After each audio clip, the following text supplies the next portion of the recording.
This story's from Petty Revenge. A former coworker now needs my help. Nope. A few jobs back, I worked with someone who was a complete treated me like for absolutely no reason. The company also sucked, but that's another story. This is a high-profile organization whose name you would know. This was the type of person who would schedule emails to go out in the middle of the night to make it look like they worked all hours, when they very clearly did not. They refused to help other people. Definitely not a team player and all that shit.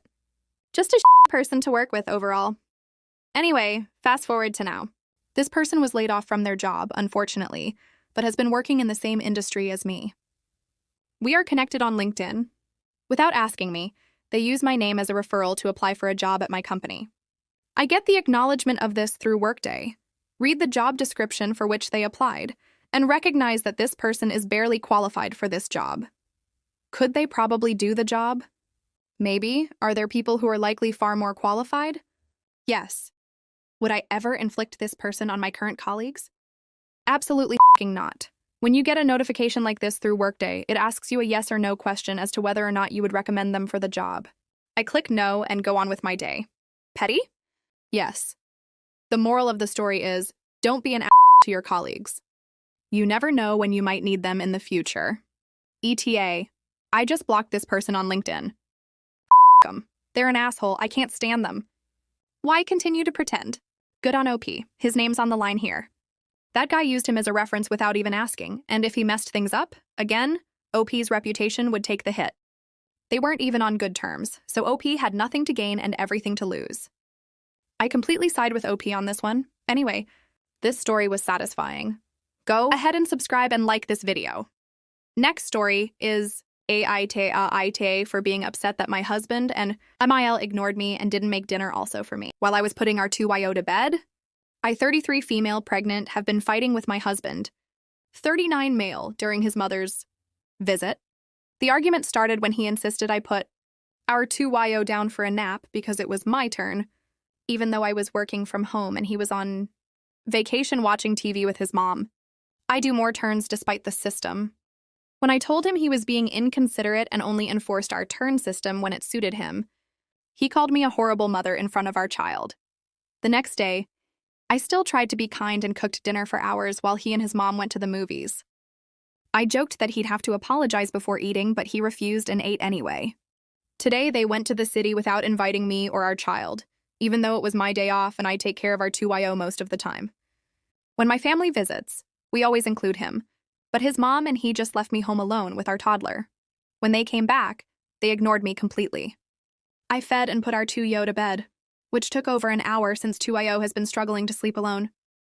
They watched the baby monitor and made comments the whole time instead of offering help.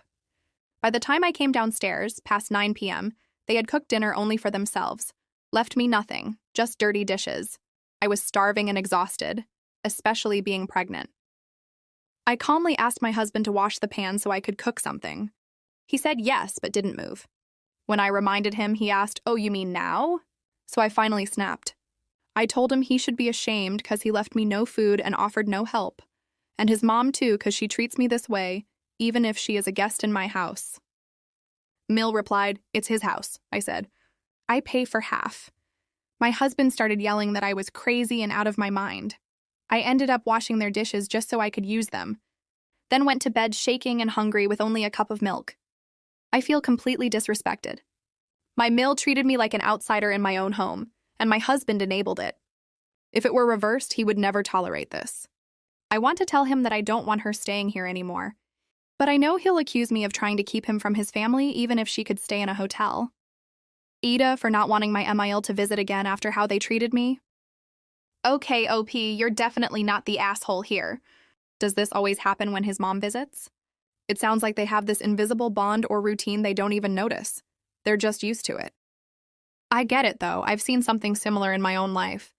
My sister and I are 17 years apart but super close, and whenever she visits during vacation, I sometimes end up unintentionally sidelining my child. My partner pointed it out, and I realized that wasn't okay, so I made changes. As for your husband, what exactly does he do for the house upkeep? It kind of sounds like he's taking advantage of the situation. Honestly, if I were you, whenever his mom visits, I'd just take some time for myself. You've got your own money and you work from home, so visit your own family or take a short break. Leave your child with them. She's the grandmother. She can spend time bonding with her grandkid too. And let's be real, he's 39. A little too old to be acting like a baby. If they're leaving you without food while you're pregnant, that's beyond inconsiderate. Order something for yourself. You're not being selfish. You're literally eating for two. Guys, support my channel by subscribing. Moving on, our next story's entitled People. Entitled Fitness Attendee Tries Using Her Lipstick to Write an X on Equipment She's Going to Use. This happened yesterday afternoon at a gym. A woman was making her way to different pieces of equipment in the gym, only she didn't sit to use any. Instead, she used her lipstick to make X's on the equipment. I walk over and ask what's she doing after she puts an X on the final piece of equipment, and she says she's labeling which equipment she will be using when she comes out of the locker room, then disappears to the locker room.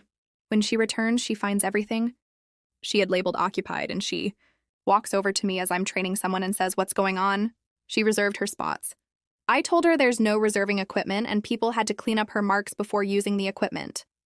I told her if I caught her trying to use any kind of makeup again on the equipment, to in a way claim it as hers while she's in the locker room, I'll get my boss to talk to her about how it's unsanitary to use any kind of makeup on equipment just to reserve a spot. She had to wait for every piece of equipment. Then she got to get her workouts in. Update. I saw the woman today and got my boss to let her know the lipstick bandit, as the woman was nicknamed, was in the gym. My boss approached her and the two went towards my boss's office. No more than 7 minutes passed before the woman was heard screaming, "This isn't fair, you can't ban me just because I marked what equipment I'm going to use." The woman stormed towards the locker rooms and then stormed by me, looking like she was ready to scream. Gym bag in hand, and she left. Oh wow, that story is peak entitled Gym Behavior. Like seriously? Who in their right mind thinks they can reserve gym equipment with lipstick? That's not planning ahead. That's vandalizing private property with makeup. It's unhygienic, inconsiderate, and just plain weird.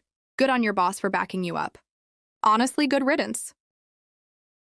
Moving on to our last story, Malicious Compliance.Spotify support told me to read their refund policy. So I did, and forced them to give me a refund. So my Spotify Premium renewed today because I forgot to cancel. I immediately checked their refund policy online and confirmed I was eligible. So I canceled the plan, literally within minutes, and hopped on support chat to ask for the refund. Seemed simple, right? Wrong. The agent, Christina, gave me the classic runaround. She said the 14-day refund period only applies to your initial sign-up. And since I'd been a member for months, I was out of luck. She even sent me a link to the policy to prove her point, telling me to read it. This is where the malicious compliance comes in. I did exactly what she said. I read the policy, and then I went deeper and found their full, legally binding terms of use. And what did I find? In Section 3, under Withdrawal Right, it clearly states you have 14 days after your purchase to withdraw for any reason. A monthly renewal is a new purchase. My own research before the chat was correct. I went back to Christina and quoted the terms of use directly. She put me on hold to check backstage, then came back with the same denial. Her team was doubling down on the incorrect script, so I played my final card. I sent this message. Since this dispute is specifically about the legal interpretation of the withdrawal right in your terms of use, could you please provide the contact information for Spotify's legal department or the appropriate office for handling formal contractual disputes? The change was instant. Suddenly she had to see what she could do. 5 minutes later, I've managed to ask some support with our backstage team, and we can go ahead and process a refund for you. They folded like a cheap suit. Their business model counts on you giving up. Don't. You are entitled to your money back, TL. DR, Spotify support tried to deny my valid refund by misinterpreting their own policy. I read their legal terms of use as they suggested, cited it back to them, and when they still refused, I asked for their legal team's contact info. They immediately processed the refund. Don't let them push you around. I honestly don't understand people like this. This happened to someone I know. His manager refused to give him his annual raise. Like, hello? We have inflation. Why make it harder? He lose nothing by raising salaries. I think their loyalty lies too much with the company and not with their people. Same with the story agents who deny valid refunds or agents and team leads misunderstood the policy. Anyway, this story was satisfying. Go ahead and subscribe and like this video.